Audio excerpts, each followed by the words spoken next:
जी हाँ मित्रों, आज है 4 मार्च शुक्रवार। यूपीएससी प्रीलिम्स को 3 महीने और 3 दिन बाकी है। मुद्दा है करंट अफेयर्स में जाने लायक क्या था। मैं अभी हर 2-2 3-3 दिन पर करंट अफेयर्स के वीडियो बनाता हूँ। तो थर्सडे 3 तारीख और फ्राइडे 4 तारीख कंबाइंड 2 दिन का क्या करंट अफेयर्स वो आज देख रहे हैं। रोज़ वीडियो बनाने का मुझे सेंस अब लगता नहीं, क्योंकि इंटरनेशनल रिलेशन, पॉलिटी, इकोनॉमी में बहुत सारी चीज़ हम ऑलरेडी कई बार पढ़ चुके हैं और अब तो वो सारी चीज़ें रिपीट हो रही है। वही सब minimum support price, India Ukraine वगैरह। और ये पूरा लाइट, कैमरा, माइक्रोफोन तामझाम सेट करने में काफ़ी टाइम लगता है। अभी देखने वाली बात यह है कि 2 दिन का भी कंबाइंड करंट अफेयर्स देखे तो भी कुछ नहीं है, वही सब यूक्रेन और रशिया चल रहा है। तो आज ये वीडियो के अंदर हम कुछ एथिक्स के करंट अफेयर्स देखेंगे। मैं ये करता हूँ कि जो न्यूज़पेपर में मुझे एथिक्स के लिए काम की न्यूज़ दिखती रहे, मैं उसको कंबाइन करते रहता हूँ। फिर इतना सब माल हो जाए कि 20-30 मिनट का वीडियो बन सके, तो अलग से ऐसी एक सीरीज़ में बना रहा हूँ। ऐसे मैंने कुछ 4-5 पहले भी वीडियो बनाए थे। अब ये कंटिन्यूएशन में एक और है, ताकि एक पूरी प्लेलिस्ट उसकी बाद में बड़ी सी दिख जाए, तो भविष्य में सबको मदद मिले। तो एक एक करके केस स्टडीज देखते हैं। पहली केस स्टडी ऐसी है, गुल्लीबाज सरपंच, एब्सेंटी सरपंच या एब्सेंटी विलेज प्रधान। यूक्रेन से वैशाली नाम की एक लड़की ने ट्विटर पे, सोशल मीडिया पे वीडियो डाला कि मैं यहाँ 5 साल के लिए कुछ पढ़ाई करने आई हूँ, इंडियन हूँ, मुझे यहाँ से निकालिए, मैं वॉर में फंस गई। फिर पता चला कि ये तो उत्तर प्रदेश में हरदोई नाम के गांव की सरपंच है, और वो 5 महीने पहले सरपंच बनी थी, लेकिन सरपंच का काम वो कर नहीं रही है, वो तो फॉरेन पढ़ाई के लिए चली गई है। तो ये क्या हुआ, एब्सेंटी, गैर हाजिरी रहना। टीचर सरकारी स्कूल में पढ़ाने नहीं आए, घर बैठ के तनख्वाह ले, वो तो हमने देखा था। लेकिन इधर सरपंच भी नौकरी पे काम करने नहीं आए और वो कहीं यूक्रेन में पढ़ाई कर रहा है। असल में उसके फादर वो पहले से कोई पॉलिटिशियन है, तो हो सकता है वो सब जैसे पति प्रधान होते हैं, शायद पिता प्रधान का मामला हो। अब यहाँ पर ये खराब क्यों है? पहला तो ये नियम है कि ग्राम पंचायत में महीने में एक बार मिलना चाहिए। दूसरा कि जो पंचायत का मेंबर है वो 3 सतत मीटिंग में गैर हाजिरी नहीं दिखा सकता। हालांकि उसके फादर, जो कि खुद एक ब्लॉक प्रमुख रह चुके हैं, वो कहते हैं कि नहीं, वो तो मेरी बेटी तो यूक्रेन से बैठे बैठे व्हाट्सएप और जूम कॉलिंग से गांव का पंचायत का काम कर लेती है। वो यूक्रेन में है और इंडिया में गांव का पंचायत का वो सारा काम सरपंच का देख लेती है व्हाट्सएप से। So there is nothing wrong, there is nothing unethical in this. हाँ, तो प्रश्न है आप इसमें क्या करें। Suppose you are the district magistrate, या suppose you are the secretary of the Panchayati Raj department, या suppose you are the state election commissioner. तीनों ही पोस्ट पे होगा तो आईएएस ऑफिसर। तो आप ऐसे सब एब्सेंटी सरपंच का क्या करेंगे? कई समय पहले हमने देखा था, ये वैज्ञानिकों ने एक डेल्फी नाम की आर्टिफिशियल इंटेलिजेंस बनाई है। डेल्फी असल में ये ग्रीक रोमन में कुछ ऑरेकल नाम, वो एक ऑरेकल थी, भविष्य देख के बता सकती थी। उसके नाम पर आर्टिफिशियल इंटेलिजेंस। आप उसको कुछ भी प्रश्न पूछे वो जवाब देगी कि वो सही है या गलत। तो मैंने डेल्फी को प्रश्न पूछा, should an elected representative leave his constituency to pursue higher education in another country? क्या चुने हुए नेता ने, प्रतिनिधि ने अपने चुनाव मत क्षेत्र को छोड़कर उच्च शिक्षा के लिए विदेश में जाना चाहिए? तो जवाब क्या है, शुड नेवर, क्योंकि उसको अपनी कंस्टिट्यूएंसी में काम करना चाहिए। पहला तो कि आप क्या करेंगे, you are the IAS officer, district magistrate, और ये सब चल रहा है, आप क्या करेंगे? इसको नोटिस भेजा जाए, इससे जवाब मांगा जाए, जवाब संतुष्टि नहीं मिलेगी, क्योंकि ये जो पूरा मामला है सोशल मीडिया और उसका वीज़ा, पासपोर्ट, सब आप ट्रैवल हिस्ट्री देखेंगे। So ultimately get her removed. वो शायद कि वो डिस्ट्रिक्ट मजिस्ट्रेट का खुद पावर हो, या उसने ये पंचायती विभाग को लिखना हो, या स्टेट इलेक्शन कमीशन को लिखना हो, जो भी उसके नियम हो, you will get her removed accordingly. फिर आप एक और इंक्वायरी करेंगे कि ये जो इसके पिता हैं, क्या ऐसा तो नहीं था कि वो गांव वो ही चला रहे थे? क्योंकि पिता क्या करे, ये तो व्हाट्सएप से उधर से मैसेज करती और हम पंचायत का काम देख लेते थे, तो मतलब probably his father may have been doing the work. तो उसमें कुछ फंड में इरेगुलरिटी, कुछ गलतियां तो नहीं हुई है, वो सब चेक करवाएंगे आप। और आगे क्या करना है, भविष्य में पुनरावर्तन को रोकना है, we have to prevent the recurrence. तो आपने नियम कुछ बनाने होंगे कि मेरे डिस्ट्रिक्ट में जितने सरपंच हैं उन्होंने तहसीलदार को हर हफ्ते या हर 10 दिन पे फेस टू फेस आकर मुलाकात करनी होगी, प्रोग्रेस रिपोर्ट देनी होगी। कुछ लोग भावुक हो जाएंगे कि नहीं मैं डिस्ट्रिक्ट मैजिस्ट्रेट हूँ, ये सभी सरपंच ने हर हफ्ते मुझे आके मिलना चाहिए। भाई you will not be able to cope up with the workload. मान लीजिए आपके डिस्ट्रिक्ट में 50 60 100 विलेजेस हैं, तो इतने लोग हर हफ्ते आपको मिलने आएंगे सरपंच, तो आप बाकी सब और भी तो काम होते हैं कलेक्टर को, तो वो तहसीलदार देखे उसके लेवल पर वो block officer, block development officer, BDO, वो सबको काम दे दो कि वो टाइप करते रहे। हाँ कुछ कुछ वक्त पर आपने खुद रैंडम इंस्पेक्शन में जाना चाहिए। फिर ये मिनिस्ट्री ऑफ पंचायती राज लेकर आई है पंचायत सिटीजन चार्टर। चार्टर मतलब अधिकार पत्र। जैसे वो डिपार्टमेंट ऑफ पोस्ट का चार्टर होता है कि अगर आपने स्पीड पोस्ट किया है और 2 3 दिन में आपका वहाँ पर डाक नहीं पहुँचा, तो ये वाले कंप्लेन नंबर पर आप कंप्लेन करेंगे, न्याय नहीं मिला तो ये वाले ऑफिसर को कंप्लेन करेंगे, इतने दिन में ये होगा वगैरह। तो ऐसा सब हर एक पंचायत में हो रहा है कि नहीं, उसे एनफोर्स करवाएंगे आप। विलेजर्स को भी स्कूल में, पंचायत ऑफिस के बाहर बड़े बड़े नंबर, हेल्पलाइन नंबर दिए जाएं कि आपको कंप्लेन है, सरपंच गैर हाजिर रहता है, तो ये नंबर पर आप कंप्लेन कर सकते हैं। So like that you could prevent the recurrence of such events in future.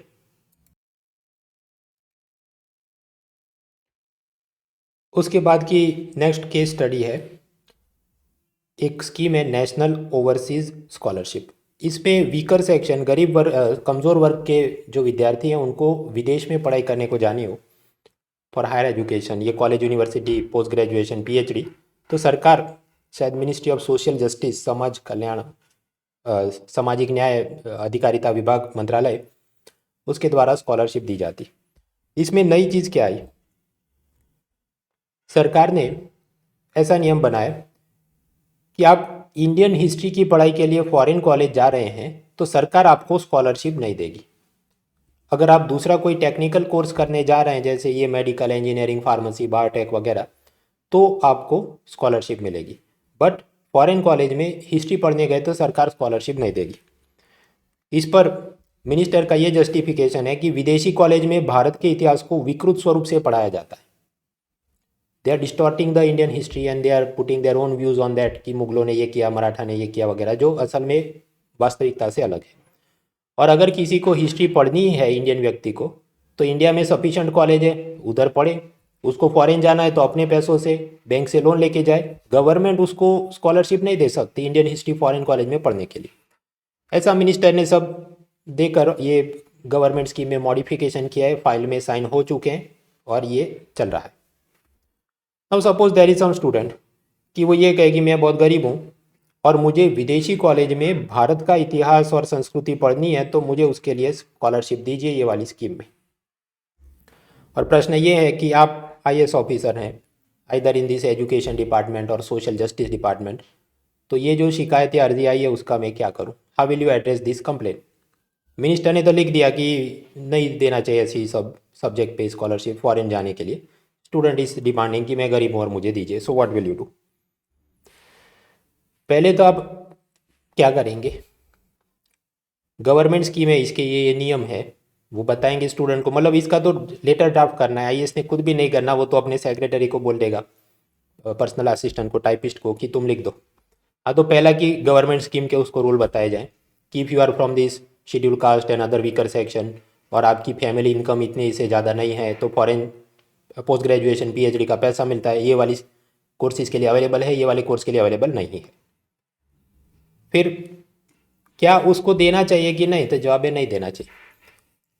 आप समझिए, minister has pass the written order that do not give this type of thing.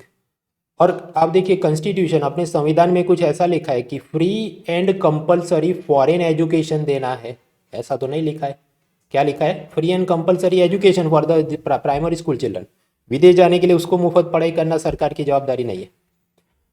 Subsidy देनी चाहिए, वो किस पर डिपेंड करता है कि गवर्नमेंट से डिस्क्रिशन, सरकार का विवेक, और दूसरा कि फीजल कैपेसिटी। कुछ बार सरकार को लगे ये देना चाहिए, but if government does not have money they will not give the subsidy. Student चाहे तो वो बैंक लोन लेके जा सकता है फॉरेन पढ़ाई करने के लिए, इंडियन हिस्ट्री पढ़ने के लिए। यहाँ पर आप ध्यान रखिए, कई बार मैं देखता हूँ ये यूपीएससी के मॉक पेपर फॉर एथिक्स या यूपीएससी के मॉक इंटरव्यू, कुछ लोग आराम से केस स्टडी देखते नहीं, वो ऊपर ऊपर से सुनता है या ऊपर ऊपर से पढ़ता है कि मिनिस्टर ने मना किया और ये कह रहा है मैं गरीब हूँ मुझको सब्सिडी दो, और वो फिर डिफेंड करने लग जाता है कि स्टूडेंट सही है और मिनिस्टर गलत है। आप समझिए, यहाँ पर गवर्नमेंट ऐसा नहीं बोल रही है कि तुम फॉरेन नहीं जा सकते। Government is not prohibiting the person from going abroad. Government is not prohibiting them from learning history. Government is simply saying कि हम सब्सिडी नहीं देंगे for learning Indian history in foreign college. हाँ, तो स्टूडेंट को पढ़ना है, वो बैंक लोन लेके पढ़ सकता है ऐसा कोर्स, या आप उसको ऐसे सब इंडियन हिस्ट्री कॉलेज का लिस्ट दे दीजिए कि यहाँ यहाँ सरकारी कॉलेज है, आप हिस्ट्री का कोर्स ज्वाइन कर सकते हैं। अगर स्टूडेंट को बहुत नाइंसाफ़ी लगती है कि उसका कुछ फंडामेंटल राइट इसमें वायलेट हो रहा है, तो वो कोर्ट में जाके अपना जस्टिस ले सकता है। इसमें आईएएस ऑफिसर ने उसको जस्टिस दिलवाने की कोई ज़रूरत है नहीं। अब समझिए, ये कोई matter of life and death या problem affecting a very large population of the society.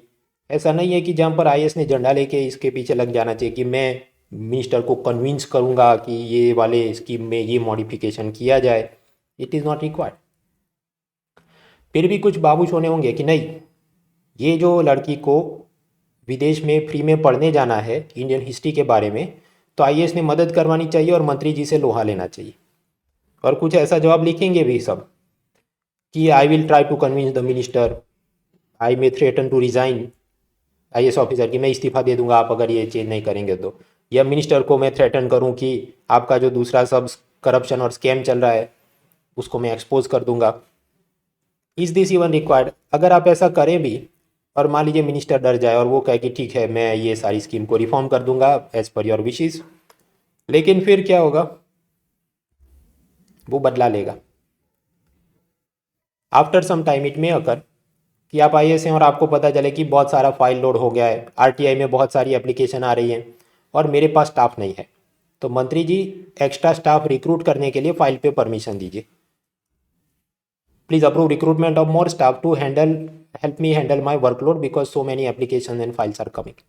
तो उस वक्त वही मिनिस्टर मना कर दे कि नहीं, वो तो पैसा तो सरकार में है ही नहीं, सारा फॉरेन कॉलेज में हिस्ट्री पढ़ाने में सब्सिडी दी तो चला गया, अभी तुम्हारी फाइल बढ़ रही है तो तुम निपटो, नया स्टाफ रखने के लिए हम तुमको पैसा नहीं देंगे। Not possible, budget money spend on foreign colleges as per your tantrum, so we can not recruit more staff.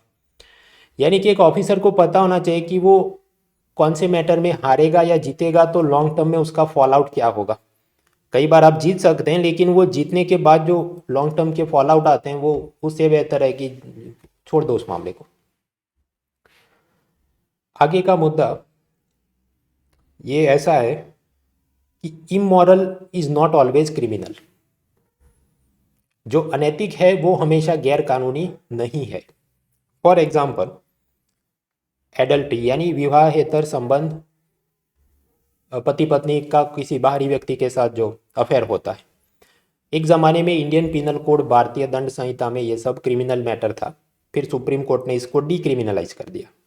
मतलब इसमें कोई आपको पुलिस पकड़ के जेल ले जाए ऐसा भी है नहीं।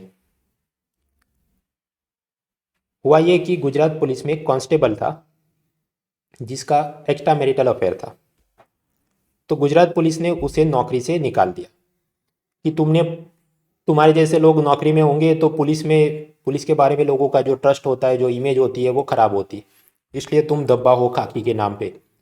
फिर ये कांस्टेबल गुजरात हाईकोर्ट गया, हाईकोर्ट ने उसको वापस नौकरी पे लगवा दिया। वाई? हाईकोर्ट का ये पाया कि द अफेयर वॉज कंसेंशुअल। उसका और वो जो थर्ड पार्टी महिला थी उसका आपसी मर्जी से था, वो कोई दबाव डालकर ब्लैकमेल करके रिलेशन नहीं था। He was not exploiting the woman. अभी ऐसे सिचुएशन में of course wife is the victim, तो वाइफ क्या कर सकती है? डाइवोर्स ले सकती है, कॉम्पेंसेशन मुआवजा मांग सकती है, वो सब कोर्ट करेगा, लेकिन वो क्रिमिनल मैटर बनता नहीं है क्योंकि वो कंसेंशुअल एडल्ट्री थी। जहाँ तक बात है एक्स्ट्रा मैरिटल अफेयर की, इट इज़ इमोरल, यस, वो अनैतिक ज़रूर है ऐसा आचरण, लेकिन वो इलीगल नहीं है कि जहाँ पर उसे नौकरी से निकालना पड़े। पुलिस की नौकरी से निकालने लायक ये गैर कानूनी आचरण नहीं है। मान लीजिए वो करप्शन करते हुए पकड़ा गया हो, या शराब पी के गाड़ी चलाता हो, खुद ड्रग्स लेता हो, अपराधियों की मदद करता हो, ऐसा ये नहीं है, इसलिए इसको नहीं निकाल सकते नौकरी से। So this is one ethical dimension in case studies की। ऐसा कुछ आए now, how will you address this as IPS officer वगैरह। आगे का मुद्दा है वेब सीरीज और डिस्टॉर्शन ऑफ हिस्टोरिकल पर्सनालिटीज। बात ऐसी है मित्रों, इंडिया के दो महान scientist Vikram Sarabhai, space technology के बड़ा नाम, और डॉक्टर होमी भाभा जो कि एटॉमिक एनर्जी के बारे में उन्होंने सब काम किया था। दोनों की लाइफ के बारे में एक वेब सीरीज चल रही है, रॉकेट बॉयज़। अभी ये जो वेब सीरीज़ है उसमें कुछ ऐसा दिखाया गया है कि as per the rocket boys web series, ये जो डॉक्टर विक्रम साराभाई थे वो अपनी वाइफ मृणालिनी साराभाई को प्रेशर डाल रहे थे कि तुम जो क्लासिकल डांसर का काम कर रहे हो उसको छोड़ दो, बस तुम घर पे बैठो और परिवार संभालो। दूसरा कि ये डॉक्टर विक्रम साराभाई के कुछ एक्स्ट्रा मैरिटल अफेयर थे, यानी कि ये तो मॉरल टर्पिट्यूड हुआ, अनैतिक आचरण हुआ। तो मान लीजिए कोई ऐसा सोशल मीडिया टाइप का एक्टिविस्ट या कोई बाबू सोना टाइप की जो वेब सीरीज़ देख के जिनका दिमाग तुरंत भ्रष्ट हो जाता है, वैसा लेटर लिखे कि गवर्नमेंट ने इनका पद्म विभूषण अवार्ड वापस ले लेना चाहिए, या फिर कि IIM अहमदाबाद में लाइब्रेरी इनके नाम पर है वो नाम हटा देना चाहिए।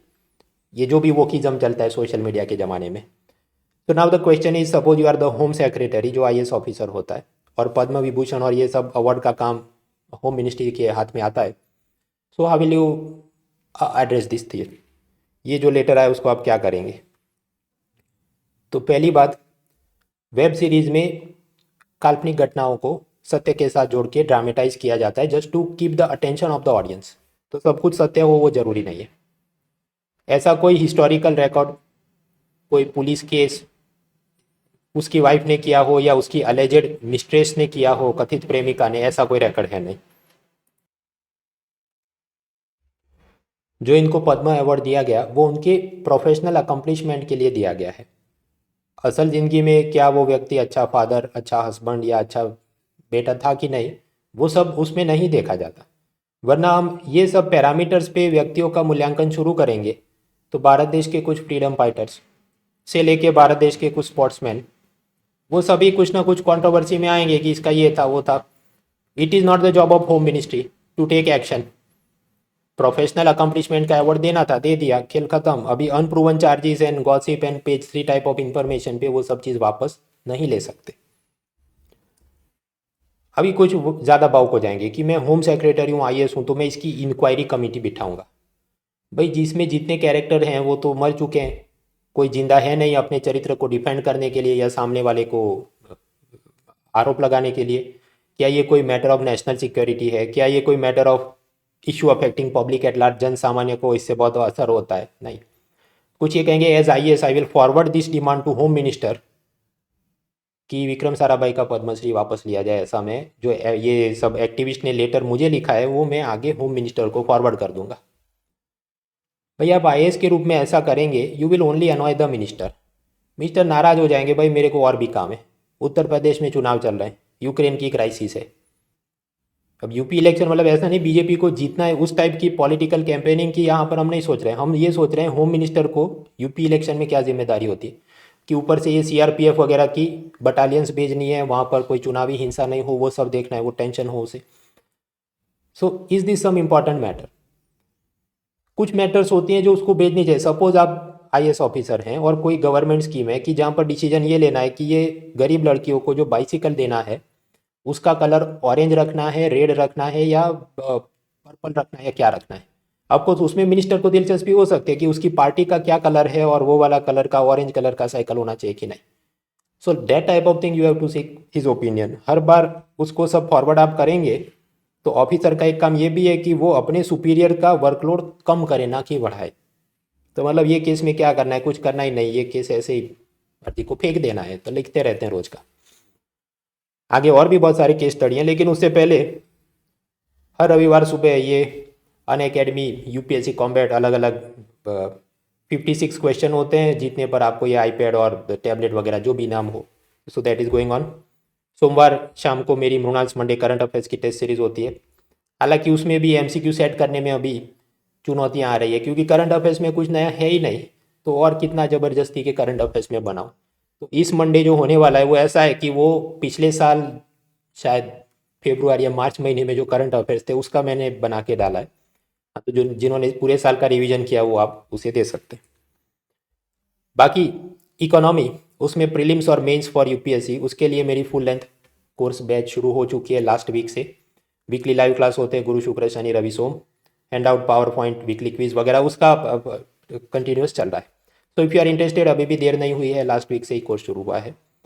उसके सब रजिस्ट्रेशन लिंक, डिस्काउंट कोड वगैरह सेम है mrunal.org। तो हम आगे बढ़ते हैं और क्या क्या है।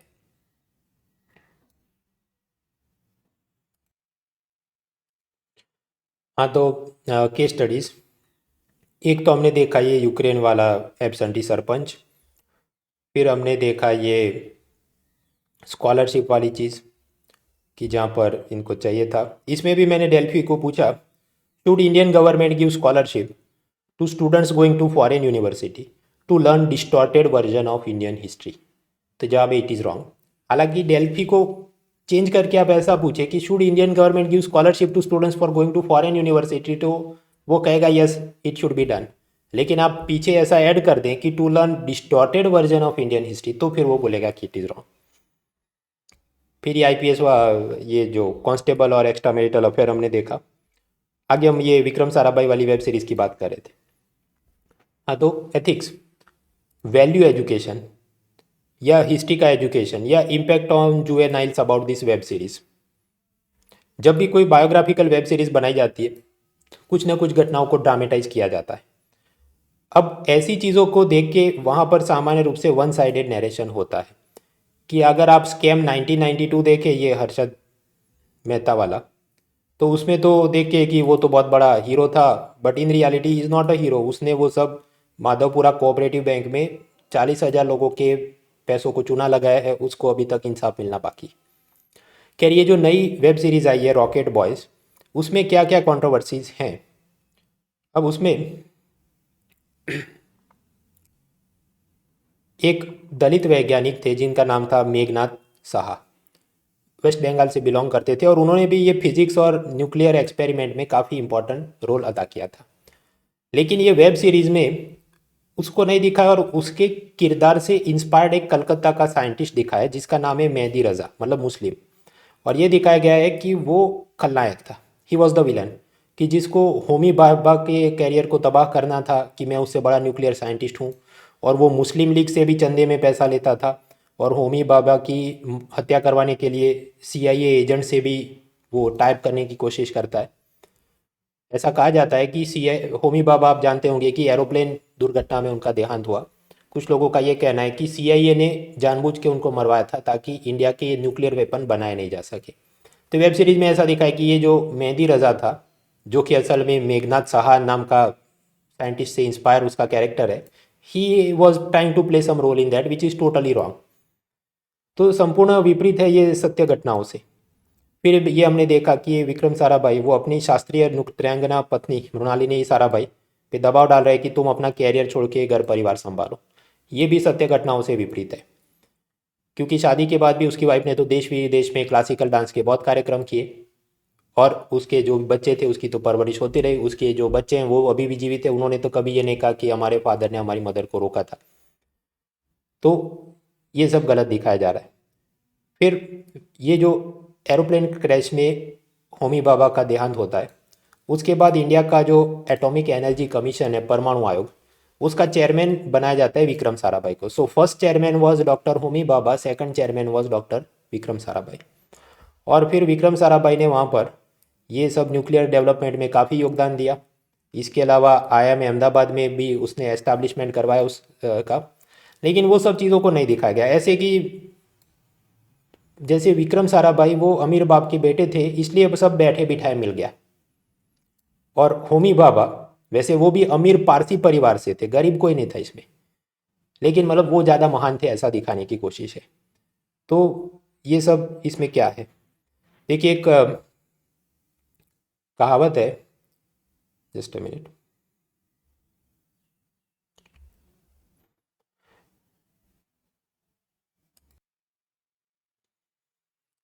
जॉर्ज बर्नार्ड शो ने ये कहा है, every star has its own orbit. हर एक जो सितारा है उसकी अपनी अलग कक्षा होती है। मतलब कि आप ये कहें कि होमी भाभा और विक्रम साराभाई में महान साइंटिस्ट कौन, सरदार वल्लभ भाई पटेल और सुभाष चंद्र बोस में ज़्यादा महान फ्रीडम फाइटर कौन, वो कंपैरिजन हो नहीं सकती, क्योंकि वो स्टार अपनी अलग ऑर्बिट में है। It is unwise to compare their greatness. हमने ये देखना चाहिए कि उन्होंने नेशन बिल्डिंग में क्या क्या योगदान दिया। अब ये जो वेब सीरीज़ है उसने तो डिस्क्लेमर दिया है कि इसमें तो फिक्शन है और थोड़ा काल्पनिक मसाला हमने डाला है, लेकिन आप समझिए जो यंगर ऑडियंस है उसके पास ऐसा टाइम और धीरज नहीं है कि वो तो ओरिजिनल हिस्ट्री जाके पढ़ेंगे कि इन लोगों ने क्या महान काम किया था, या वो मेघनाथ साहा कौन थे, वो कोई फैक्ट चेकिंग करने जाएगा नहीं। तो वो तो हमेशा दिमाग में कैसी इमेज लेके जाएंगे कि ये जो विक्रम साराभाई थे ये तो वाइफ अब्यूज़ करते थे और वो तो साइड कैरेक्टर थे, मेन हीरो तो होमी बाबा थे। ये जो ऐसा किया जा रहा है ये असल में ऐसे जो हीरो हैं रियल लाइफ जिन्होंने नेशन बिल्डिंग में योगदान दिया था उनके प्रति ये डिससर्विस है। तो ये हमने सब देखा, role of web series in value education and in inspiring youngsters with some lifes of great personalities. फिर एक और एथिक्स में मामला मिलता है आईपीएस डायलेमास। अब ये पूरी केस स्टडी ऐसी है मित्रों, जब कोई एक स्टेट पुलिस दूसरे स्टेट में किसी क्रिमिनल को अरेस्ट करने जाए तो उसने कैसे जाना चाहिए। सामान्य रूप से उसने सरकारी जीप लेकर जाना चाहिए। मान लीजिए बहुत दूर जाना है तो रेलवे में जाए या एरोप्लेन से जाए, जो भी गवर्नमेंट रूल के हिसाब से उसको अलाउड है वो वाले मोड्स ऑफ ट्रांसपोर्टेशन उसने यूज़ करने चाहिए। कोई प्राइवेट बिजनेसमैन का व्हीकल यूज़ करना चाहिए का, सिवाय कि एकदम इमरजेंसी हो, otherwise he should not do that. तो उसी से ये पूरी केस स्टडी निकल के आ रही है। बात ऐसी है कि कुछ भावनगर पुलिस को दिल्ली जाना था एक चोर को पकड़ने के लिए, तो या तो सरकारी गाड़ी लेके जाए या सरकारी नियमों के हिसाब से सरकारी बस, सरकारी ट्रेन या विमान यात्रा करे। लेकिन ये भावनगर पुलिस को दिल्ली में एक चोर को पकड़ने जाना था। अब कुछ 4 कांस्टेबल जा रहे थे, तो उनके सब इंस्पेक्टर ने ये कहा कि मेरा एक बिजनेसमैन मित्र है जो भी भावनगर से दिल्ली जा रहा है, तुम उसकी प्राइवेट एसी कार में बैठ जाओ तो वो तुमको ड्रॉप कर देगा। इससे सरकारी पैसा भी बच जाएगा और तुमको एसी वाली गाड़ी का मज़ा भी मिल जाएगा, क्योंकि तुम लोग कांस्टेबल हो तो तुमको रेलवे में एसी डिब्बे में सरकारी भत्ते से नहीं भेज सकते। भेजेंगे तो भी वो मतलब नॉन एसी वाला जो होगा सेकंड क्लास थर्ड क्लास उसमें भेज सकते हैं, बिकॉज यू आर कांस्टेबल, तो एक्सपेंसिव टिकट तो मिल नहीं सकती। तो बेटर मेरे फ्रेंड जो जा रहा है एसी गाड़ी में तुम उसके साथ बैठ जाओ। हाँ चलिए अच्छी बात है, शायद उसका असल में नोबल ऑब्जेक्टिव रहा हो। इसमें प्रॉब्लम यह है कि वापस आते वक्त वो कार का एक्सीडेंट हो गया और ये चारों कांस्टेबल मारे गए। तो प्रश्न ये है कि आप पुलिस सुपरिटेंडेंट है, आईपीएस ऑफिसर है, अब आप क्या करेंगे। नियम के हिसाब से पीएसआई पुलिस सब इंस्पेक्टर ने कांस्टेबल को सरकारी बस, ट्रेन, एरोप्लेन से भेजना था depending on the emergency and requirement, लेकिन उसने बोला मेरा प्राइवेट बिजनेसमैन फ्रेंड है जो दिल्ली जा रहा है, तुम उसकी गाड़ी में जाओ, तुमको ड्रॉप कर देगा। फिर वही वापस भी आ रहा था तो उसी गाड़ी में ये लोग वापस भी आ रहे थे, एक्सीडेंट हुआ और मर गए। So as police superintendent what will be your priorities. पहली प्रायोरिटी क्या होगी, पीड़ित परिवार, ये जो 4 कांस्टेबल की फैमिली मेंबर है उनको मुआवजा मिले, जो भी insurance and compensation for death on duty. दूसरा, ये जो सब इंस्पेक्टर है उसको लापरवाही के लिए सस्पेंड किया जाए, क्योंकि नियम के हिसाब से उसने वो सब प्रॉपर तरीके से एग्जीक्यूट करना था। उसका ये जो बिजनेस फ्रेंड था उसकी भी जांच हो कि ये असल में कुछ था या कुछ और चल रहा था इलीगल काम, जिसके लिए इन दोनों की ऐसी मैत्री थी कि ये ड्रॉप करने को तैयार हो गया। आप समझिए, नोबेल ऑब्जेक्टिव, उम्दा उद्देश्य से भी नियमों का उल्लंघन किया जाए तो भी वो उल्लंघन ही है। क्योंकि आप अगर पुलिस ऑफिसर हैं, आप लोकल बिजनेसमैन की बेफिजूल में मदद लेते रहें कि मुझे इधर जाना है उधर जाना है, तुम गाड़ी का इंतज़ाम कर दो, तो बिजनेसमैन तो खुशी खुशी करेगा, लेकिन फिर वो बाद में आपको एम्बेरस भी कर सकता है, शर्मिंदा कर सकता है। कैसे? बाद में उस बिजनेसमैन को बंदूक का लाइसेंस चाहिए, उसकी वाइफ ने कुछ डोमेस्टिक वायलेंस की कंप्लेन कर दी, उसका अपने भाई भतीजों के साथ प्रॉपर्टी डिस्प्यूट चल रहा है, तो वो आ जाएगा, सर मेरा कुछ देख लो ना, मैं तो आपका बहुत अच्छा फ्रेंड हूँ। तो वो सब आपको पुरानी मदद याद दिलाकर एहसान में दबाएगा, तो पुलिस ऑफिसर के रूप में आप निष्पक्षता से जांच नहीं कर पाएंगे। इसलिए पुलिस ऑफिसर ने ऐसे सब प्राइवेट बिजनेसमैन की मदद लेने से बचना चाहिए। हाँ, तो इधर भी डेल्फी को पूछे, should policeman use private vehicle to transport a criminal, तो जवाब क्या है, इट इज़ रॉन्ग। इसके अलावा एथिक्स में बहुत सारे कोटेशंस थे।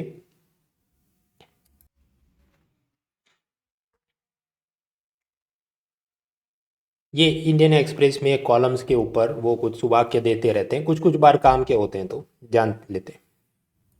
जिंदगी में ज़्यादातर जो भी घटनाएं होती हैं वो आपके अपने विवेक और सावधानी पर निर्भर है, कि जो भी अच्छा बुरा हुआ वो आपकी सावधानी पर निर्भर है। इसलिए नसीब को घटनाओं की मालकिन बनाना पागलपन है, क्योंकि नसीब खुद से कुछ नहीं करता। It is a madness to make fortune the mistress of events, because by herself she is nothing and she the events are ruled usually by prudence.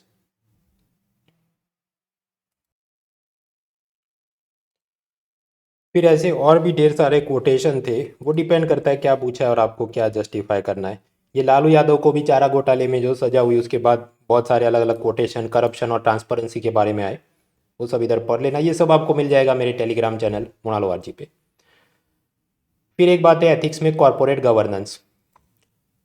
Switzerland में जो बैंक है उनको हमेशा इच्छा होती है कि ज़्यादा से ज़्यादा हमको कस्टमर मिले, इसलिए उन्होंने नेताओं के साथ साठगांठ करके ऐसा कानून बनाया, डेटा प्राइवेसी लॉ, कि जहाँ जर्नलिस्ट ऐसी बैंकों के इंटरनल डेटाबेस से कुछ इन्फॉर्मेशन चुरा कर न्यूज़पेपर में नहीं लिख सकता कि ये वाले बड़े आदमी का ये वाली स्विट्ज़रलैंड बैंक में अकाउंट है, ऐसा वो नहीं लिख सकते। ऐसा कुछ वहाँ कानून है, बैंक प्राइवेसी लॉज।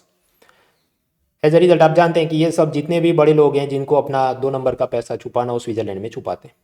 अब बात ऐसी है कि कोई एक विसल ब्लोवर था, इसने रिपोर्ट चुराया और वो जर्मनी में जाके पब्लिश करे ऐसा कुछ, तो पता चला मिडल ईस्ट और पाकिस्तान के जो बड़े बड़े तानाशाह हैं, मिलिट्री जनरल्स हैं जिन्होंने करप्शन और ह्यूमन राइट अब्यूज़ किया है, उन सब लोगों के स्विट्ज़रलैंड में बैंक अकाउंट है। यानी कि यहाँ पर क्या है, transparency is required, privacy is also required. निजता होनी चाहिए, राइट टू प्राइवेसी, और वो सब है, भारत में भी सुप्रीम कोर्ट जजमेंट ने पाया है। लेकिन फिर जो प्राइवेसी का मिसयूज हो रहा है वो भी गलत है। So should government continue to provide safe haven to tax evaders? तो डेल्फी का जवाब क्या है, इट इज़ इमोरल। फिर बात करें स्विट्ज़रलैंड की, 1815 में कांग्रेस ऑफ वियना ऐसा एक वो मीटिंग हुआ कि यूरोप का पूरा क्या ढांचा बने नेपोलियन को हराने के बाद। स्विट्ज़रलैंड ने वहीं से काम शुरू किया, परमानेंट न्यूट्रलिटी, मतलब हम तटस्थ रहेंगे, हम वर्ल्ड वॉर 1 हो जाए, वर्ल्ड वॉर 2, कुछ भी, तो we will not intervene in that. वो उनकी फॉरेन पॉलिसी का अभिन्न हिस्सा है। अभी लंबी चौड़ी बात ऐसी है कि वैसे तो वो हमेशा तटस्थ रहते हैं, किसी का पक्ष नहीं लेते, सब तो न्यूट्रल कोशिश करते हैं इन फॉरेन पॉलिसी। लेकिन सीरिया का जो युद्ध हुआ तो सीरिया के खिलाफ सैंक्शन जो वेस्टर्न पावर ने लगाए, तो स्विट्ज़रलैंड ने भी वो चीज़ें लगाई। अभी रशिया और यूक्रेन का युद्ध चल रहा है, तो पश्चिमी देशों ने जो रशिया पर प्रतिबंध लगाए हैं, स्विट्ज़रलैंड ने कहा वो वाले हम भी लगाएंगे, उनके बैंकों के साथ रिश्ते बंद, स्विफ्ट मैसेजिंग सिस्टम बंद वगैरह। इसका एक कारण ये माना जाता है कि पहले तो ये सब बहुत न्यूट्रलिटी की पीपुड़ी बजाते थे, तो अभी क्यों ऐसा कर रहे हैं, क्योंकि ग्लोबलाइजेशन बढ़ रहा है। स्विट्ज़रलैंड के आम आदमी वो भी सब ग्लोबल सिटीजन, वैश्विक नागरिक बन चुके, इसलिए वो सब सोशल मीडिया में देखते हैं और हाँ ये यूक्रेन के साथ बहुत नाइंसाफ़ी हो रही है, और उसके बाद जो भी वोकिज़म के ज़माने में पुतिन का विरोध नहीं किया जाए तो गोरे लोग जो हैं वो कि स्विट्ज़रलैंड को बॉयकॉट करो, उसका स्विट्ज़रलैंड के रिस्ट वॉच मत खरीदो, स्विट्ज़रलैंड में वैकेशन घूमने मत जाओ। तो स्विट्ज़रलैंड को अपना भी धंधा चलाना है, और उसकी पहले ही नेगेटिव पब्लिसिटी चल रही है। ये जो हमने देखा अभी कि वहाँ जो टैक्स हेवन में पाकिस्तान और मिडल ईस्ट के मिलिट्री जनरल्स जिन्होंने नरसंहार करवाए हैं, जेनोसाइड्स, उनके बैंक अकाउंट है, तो वो ध्यान भटकाने के लिए और अपनी एक सॉफ्ट इमेज पेश करने के लिए कि हम भी ये करेंगे। हाँ तो ठीक है, लेकिन फिर भी क्या should Switzerland continue to remain neutral in the matters involving war crimes? तो जवाब है कि नहीं, उसने न्यूट्रल नहीं रहना चाहिए। At the same time should Switzerland government play to the gallery to keep the वो क्राउड हैप्पी? तो then that is also wrong. मतलब दिल से सच्चाई से कर रहे हैं या सिर्फ कि वो जनता खुश रहे इसलिए कर रहे हैं, तो सिर्फ इसलिए कर रहे हैं तो वो भी गलत होगा। मित्रों, गांधी जी हमेशा साधन शुद्धि में मानते थे, मतलब कि जो मीन्स है वो भी एथिकल होना चाहिए, अपना एंड तो एथिकल होना ही चाहिए। आज़ादी चाहिए, हाँ वो नैतिक है, लेकिन किसी को हत्या करके मार काट के हमको आज़ादी नहीं चाहिए। अपना जो तरीका है, साधन है, वो अहिंसा होनी चाहिए। So he wanted the means or instruments also to be ethical as well as the end to be ethical. आजकल तो ऐसा कुछ है नहीं, लेकिन जब भी हम अनैतिक तरीकों से भी नैतिक करने जाएं तो अपना अंत में नुकसान होता है। फॉर एग्जाम्पल, रशिया ने, यूएसएसआर ने अफगानिस्तान को एक ज़माने में अपने उस पर इन्वेड किया था, तो अमेरिका ने तालिबान को सपोर्ट किया। शायद अमेरिका को उस वक्त लग सकता है कि ये बहुत ही एथिकल काम है कि जो रशियन अफगानिस्तान पे कब्जा करना चाहते हैं हम उसको मार भगाएंगे, it is ethical and required. लेकिन वही जो टेररिस्ट थे उन्होंने ही फिर 9/11 वाली घटना को अंजाम दिया। अब यहाँ पर जो केस स्टडी लंबी चौड़ी वो ऐसा है कि ये अहमदाबाद में एक लड़का था और वो चाहता था कि मेरे माँ बाप को बेहतर भविष्य मिले, लेकिन वो बेरोजगार था, उसको काम मिल नहीं रहा था। So he wanted to go to America, America जाके पैसा कमाऊँ। तो एक जालसाज ने उसको ऐसा बोला कि मैं तुमको इलीगली अमेरिका भिजवा देता हूँ, लेकिन उसके लिए टेक्निक समझाई उसने कि सबसे पहले हम तुम्हारा एक बैंक खाता खोलेंगे ताकि हम ऐसा दिखाएं कि तुम एक बिजनेसमैन हो, और फिर तुमको कनाडा का बिजनेस वीज़ा तुरंत मिल जाएगा कि मैं तो 5 दिन जा रहा हूँ इम्पोर्ट एक्सपोर्ट बिजनेस के लिए, और फिर वहाँ से तुम गैर कानूनी रूप से बॉर्डर सरहद पार कर देना और कनाडा से अमेरिका घुस जाना। ये लड़का तैयार हो गया, लेकिन असल में वो जो जालसाज था उसने ये लड़के के नाम पे जो बैंक खाता खोला था वो जीएसटी में धांधली करवाने के लिए खोला था। So the fraudster use this gentleman's bank account to commit the GST input tax credit related scams. वो ऐसे होता है कि एक्सपोर्ट दिखा दे जो असल में हुआ नहीं और सरकार से फिर टैक्स माफ़ी का पैसा रिफंड में ले वगैरह। इस पर नोटिस आई है 4 करोड़ रुपए का जीएसटी इसको बना है, जबकि इसको तो पता ही नहीं है, तो बेरोजगार है। तो यहाँ पर क्या है, his end goal was ethical कि मुझे अपने पेरेंट्स को अच्छा भविष्य देना है, but his means instrument was wrong, he wanted to cross the border illegally. तो इसलिए अब उसके साथ ये अल्टीमेटली ऐसा हुआ। Should son cross border illegally to provide better life to parents? तो डेल्फी का जवाब क्या है, इट इज़ रॉन्ग। अभी इसके अलावा ये तो एथिक्स का कुछ था, अभी बाकी जनरल स्टडीज़ में क्या है, कुछ खास नहीं। रशिया, अब उस पर सैंक्शन लगे तो भारत को मज़ा क्या आएगा। रशिया से जो वीट गेहूं एक्सपोर्ट होता था वो बंद हो गया, तो भारत का गेहूं ज़्यादा एक्सपोर्ट होगा। लेकिन सामने प्रॉब्लम क्या आएगा, भारत म्यूरियल ऑफ पोटाश ऐसा एक फर्टिलाइज़र इंपोर्ट करता है, भारत में उसके जो भी मिनरल्स हैं वो है नहीं, तो जो भी हम इंपोर्ट करते हैं उसका 33% तो रशिया और बेलारूस से आता है, तो वो सब सैंक्शंस के चलते प्रॉब्लम्स होंगे। फिर मिनिस्ट्री ऑफ लेबर, श्रम मंत्रालय के नीचे एक संस्था है नेशनल सेफ्टी काउंसिल। सेफ्टी मतलब ये जो फैक्ट्रियों में मजदूर काम कर रहे हैं वो हेलमेट पहने, ग्लव्स पहने, अच्छे शूज़ पहने सेफ्टी के लिए, वो सब का काम देखती है।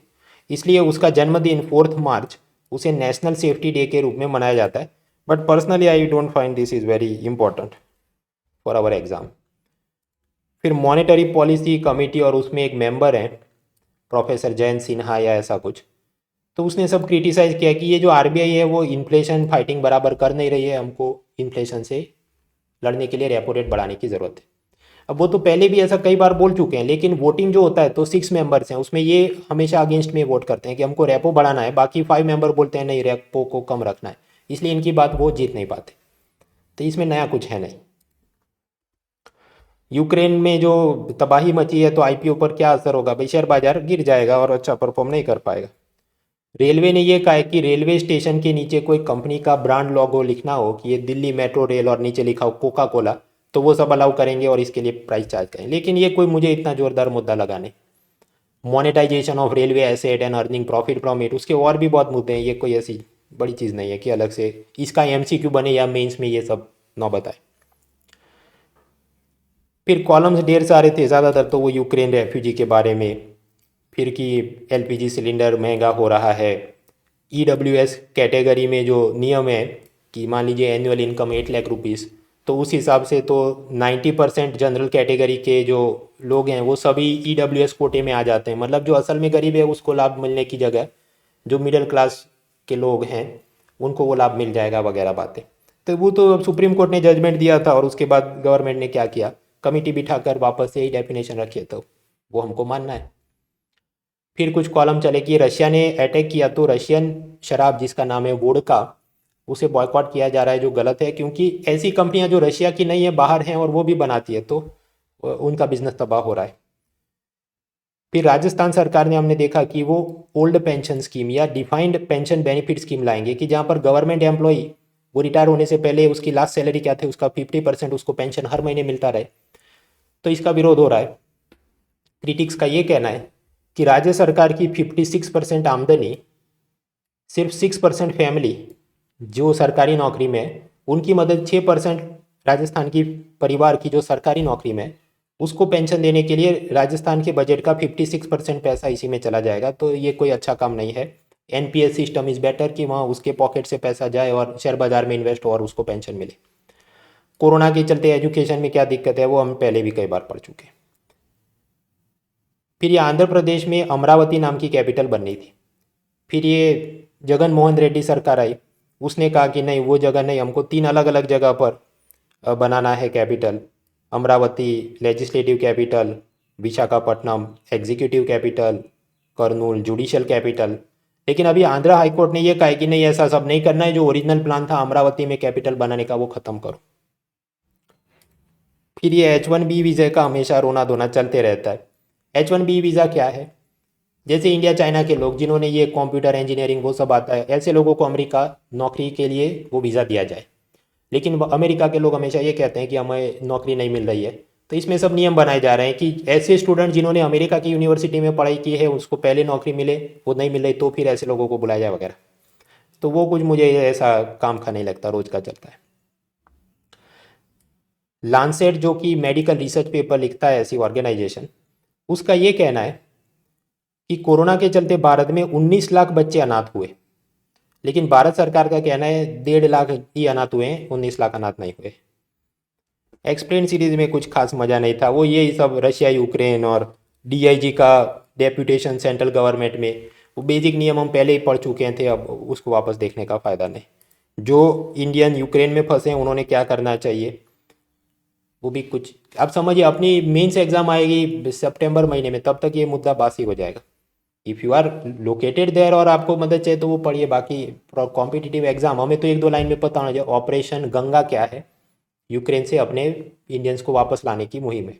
दैट्स ऑल मित्रों। रशिया के खिलाफ यूनाइटेड नेशन की सिक्योरिटी काउंसिल, जनरल असेंबली और ये ह्यूमन राइट कमीशन, तीनों जगह पर वोटिंग हुआ और तीनों जगह भारत एब्सटेन रहा, गैर हाजिर रहा, हमने मत नहीं दिया। तो वो सब चल रहा है। फिर गुजरात स्टेट गवर्नमेंट ने अपना बजट पेश किया, उसमें क्या क्या सब स्कीम्स थी वो मैंने इधर लिखी हैं, if you are preparing for the Gujarat state service exam. तो ये था पिछले 2 दिन के करंट अफेयर्स।